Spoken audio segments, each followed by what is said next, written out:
his second Top Fuel funny car race. In this heat, he would face a legend. When anybody lines up against a champion like a Don Prudhomme, the gunfighter with a big reputation, you want to knock him off, and especially a young driver like Don Gay Jr., just for his own personal satisfaction. Even though it's qualifying, even though it really doesn't mean anything, only your time matters. We were having a lot of trouble with our car, and he's a young kid and a real aggressive kid, and I didn't want this young kid to beat me.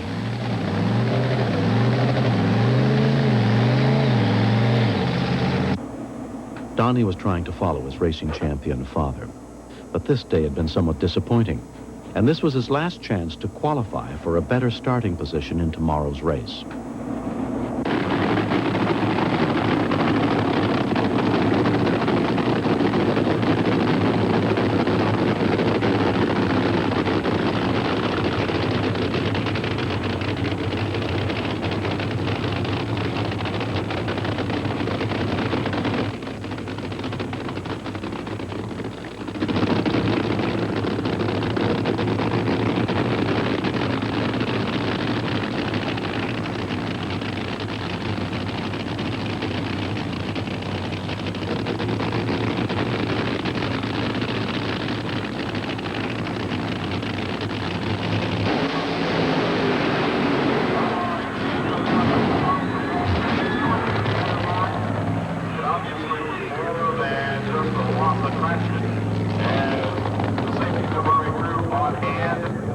We heard someone holler on the radio, there's a fire.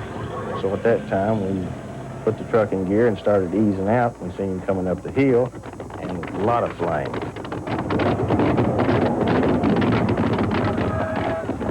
We went towards him, and the car was still idling.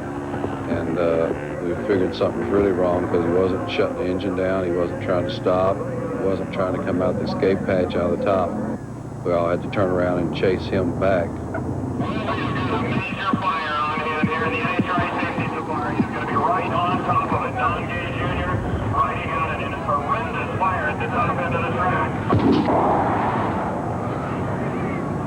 I thought I was watching a man burn to death. And I've been in that situation more than once and don't generally feel that way. I have never seen a driver inside the car for that amount of time before there was some coolant applied. Because Donnie's car kept going, the safety safari lost valuable seconds chasing it down. Jerry had the hose inside the side hole in the window of the car, putting water on him, and then at that time, Don Prudhomme also came up to the back of me. The first thing that came to my mind is that, hey, I've got my fire equipment still on. I have my helmet on, gloves on, and we got to get this kid out of the fire. He had a seat belt on. It was a double locking belt. I reached in and turned the belt and hit it as hard as I could, and it finally popped loose. Several of the guys burnt their hands and everything because a few burns is nothing if we get a driver out. I climbed up on the rear wheels of the car and straddled the roll cage. It took us just a minute or two because everything was hot. Okay, get on the ground. It's on the ground. Get his helmet off. Let's get the helmet off. Get the helmet off. Give me that tube. He already had stopped breathing when we arrived and got him out of the car. Go out, Lenny. Go off. Got it. Need some air. Give me some oxygen back. Give me an AC tube. He's got a mouthpiece in. He's got a mouthpiece in. Need some air. Get a mouthpiece, Ronnie. I pretty much figured that he was in respiratory arrest or in full arrest. Even his eyes had already dilated, so I knew time was against us. We had to work fast. You hear me? Can I hold that for you? Don? You hear me? Don? That's a boy. That's a boy now. You got 1 to 4 minutes that is a good legal time to try to bring someone back. 4 to 6 minutes, you're really playing with danger. Your brain cells are not acquiring the oxygen or dying. Get him out of here. Don. Okay, wait, I'm sorry. Don. After we hit him with a third time with a third ambu bag full of air, I felt his body flinch. All right. Folks, let's clear the scene. Don, you hear me? You hear me, baby? Give me one if you got one. Okay, just be cool. Gonna give you some oxygen. You hear me? Okay. Just gonna give you some oxygen. Donnie, you recognize me? I yelled at him. I said, Donnie, do you know who I am? And he looked over and he said, you're Don Perdone. And I thought, you know, a smile came on all of our faces. Donnie! Donnie! Donnie! All right, be cool. Don, wait, it's air. It's air, Don. Breathe. Breathe normal.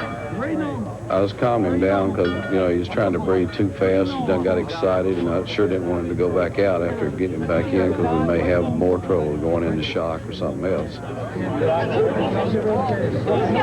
He's in there. He calmed down and he listened to me.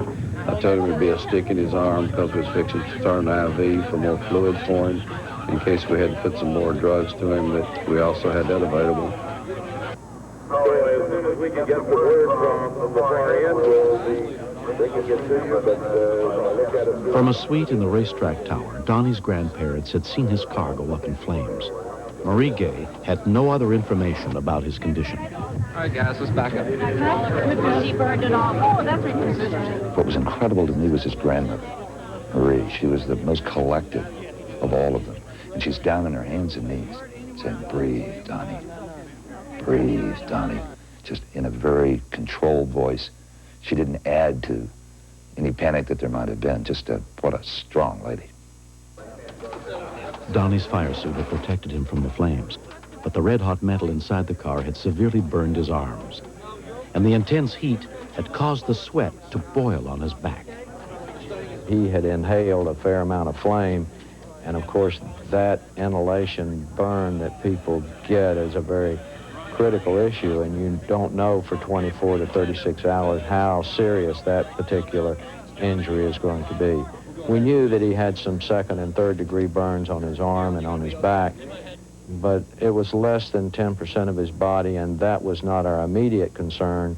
It was more the lungs and what he had inhaled.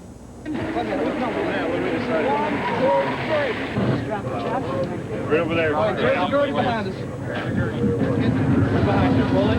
What's that? Fuel tanks.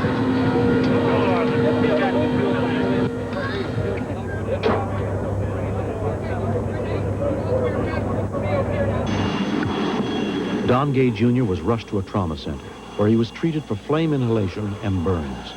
He was released from the hospital after 11 days. The safety safari had saved his life. What I should have done is let off and waited for another day, another race. But I was racing Don Perdome. You know, I was ahead of one of my, idols. Well, that's where I messed up and lost control and hit the wall, and I was knocked out. And from then on, I don't remember anything till they revived me. Every safety safari guy is very proud of what he does, and it makes us feel good when we do something and it turns out good. I mean, it's a lot of pride in that whole operation. And I think we deserve it because I think we try to be the best. In this particular accident, if it had been at a track, let's say, where we didn't have a safety safari like we have in NHRA racing, I don't believe that he would have made it. I think he would just burn up in the car and he'd been gone. What tune is this? The one you burn up. It's the same one? Mm-hmm. Golly, clean up that well, huh? After he had the wreck in Denver, it was no more racing. His first words, Daddy, no more racing, no more racing. And I said, that's right, son, no more racing. It's over with. Everything's for sale. It's gone. And when he told me that, it was over with. Then we came back and he started changing his mind in the hospital. And when he did, I said, we'll see. We'll see. No, order my fire suit. No, I said, we'll see. And so right now, we're going to keep him parked for a while. I want to race very, very bad. But I think God wants me to take a little time off. I really feel that. I feel that I came too close and I shouldn't be here. I'm grateful to, Perdome and all the guys on the safety safari. there's no way I could ever thank them enough. You know, it's a life. I mean, how do you thank somebody for saving your life? I mean, how can you just, there's no possible way to ever do it completely. I want them to know that, you know, I can never thank them, and I always, you know, be in debt to them. Next.